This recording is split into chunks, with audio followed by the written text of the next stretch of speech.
Betraying trusts. In a narration found in Sahih Bukhari, number 2749, the Holy Prophet Muhammad, peace and blessings be upon him, warned that betraying trusts is an aspect of hypocrisy. This includes all the trusts one possesses from Allah, the Exalted, and people. Every blessing one possesses has been entrusted to them by Allah, the Exalted. The only way to fulfill these trusts is by using the blessings in the way which is pleasing to Allah, the Exalted. This will ensure they gain further blessings, as this is true gratitude. Chapter 14 Ibrahim, verse 7. And remember when your Lord proclaimed, "If you are grateful, I will surely increase you in favor."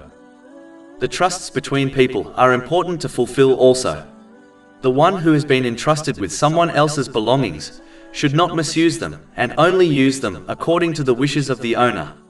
One of the greatest trusts between people is keeping conversations secret, unless there is some obvious benefit in informing others. Unfortunately, this is often overlooked amongst Muslims. Over 400 free ebooks, audiobooks, infographics, podcasts and blogs available on our website, www.shaykhpod.com.